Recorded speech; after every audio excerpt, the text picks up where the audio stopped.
ஞாபகம் இருக்கா 25 வருஷத்துக்கு முன்னால அவங்க குழந்தைய ஃபர்ஸ்ட் வீட்டுக்கு கூட்டு வந்தப்போ ஆராத்தி நீ எடுக்கவே இல்லையா? என்ன இருக்கும் எனக்கு என்னடா தெரியும் கேளுடா. நான் 10 வயசுல வடநாட்டுக்கு போயிட்டேன். இந்த கோலம் போடுறது, இந்த ஆலாத்தி எடுக்கிறது, இந்த எங்கேயாவது வெளியே போயில எலுமிச்சம்பழம் வண்டிக்கு வைக்கிறது, வண்டிக்கு பூஜை போடுறது, அதுல எல்லாம் எனக்கு நம்பிக்கை இல்லை. வடநாட்டுல இன்னமும் ஜாஸ்தி தான் ஆகும். ஆராத்தி எடுக்கிறதுலாம் வடநாட்டுல ரொம்ப காமன். நீங்க வந்து வெளிநாட்டுக்கு போல, வடநாட்டுக்கு தான் போனீங்க. வடநாட்டுல உண்டு இதெல்லாம். எனக்கு எங்க வீட்டில் நான் எந்த ஃபங்க்ஷனுக்கு இருந்ததில்லை. எனக்கு சொல்லிக் கொடுக்க மாமனாரோ யாரும் இல்லை. அதனால இதில் எனக்கு ஒரு நம்பிக்கை, பெருசாக நம்பிக்கை இல்லை. சரி, ஃபங்க்ஷன் நம்பிக்கை இல்லை. எனக்கு வளகாப்பு நடக்குது, அதே குழந்தைக்காக வளகாப்பு நடக்குது வீட்டில் எல்லாரும் எங்கள் ஃபேமிலியிலேருந்து வராங்க. ஒரு வீட்டில் ஃபங்க்ஷன் நடக்கும்போது நார்த்தில் எப்படி இருப்பாங்க? ஒரு வாரம் கொண்டாடுவாங்க. நார்த்தில் இருக்கிறவங்க தான். இவங்க என்ன பண்ணுவாங்க, ஒரு கிழிஞ்ச சேலையை கட்டிட்டு கொல்லப்புறத்தில் போய் உட்காந்துருவாங்க, நடக்கட்டும் அப்படின்னு. ஏன்? அப்போ எனக்கு நிறைய வேலை சார். எனக்கு வேலை பார்த்தே டயர்டாயிருவேன். அவனை சொல்லி நிறுத்துங்களேன்டா.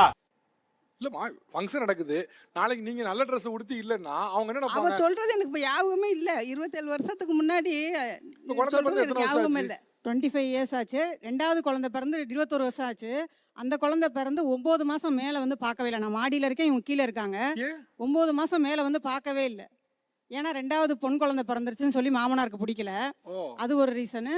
ரெண்டாவது குழந்தை பிளாக்கா வேற பிறந்துருச்சுன்னு சொல்லிட்டு இவங்க அந்த குழந்தைய காக்குன்னு தான் கூப்பிடுவாங்களே. கேட்டா நான் ஆமாம் பிளாக்கா பிறந்துருச்சுன்னு சொல்லிட்டு. காக்குனா காக்குனா வந்துட்டு அவங்க மாமா பேர் கணேஷ், இவங்க பேர் குருமணி. எல்லாட்டையும் கேட்கும்போது நான் காக்குனா வந்து எங்கள் 2 பேர் பேரை சொல்லி தான் கூப்பிட்றேன்னு, ஆனால் அவள் பிளாக்கா பிறந்துட்டாங்கிறக்கா வேணே குத்தி காட்டுறக்கா தான் காக்குன்னே சொல்லுவாங்க. காக்கா காக்குனா காக்கா.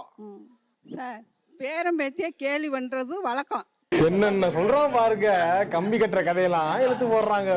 ஒரு காலகட்டம் வரைக்கும் சில விஷயங்கள் வந்து இது தப்புன்னே தெரியாம பண்ணிட்டு இருந்தது.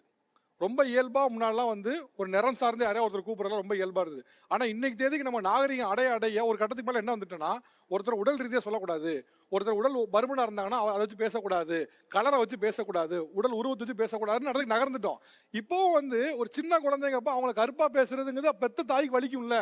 மருமக வந்து அடுத்த வீட்டுல இருந்து வந்த பிள்ளைய அதுகளை ஏதாவது சொல்லினா போய் மகளிர் மன்றத்தில் போய் கம்ப்ளைண்ட் பண்ணுவாங்க.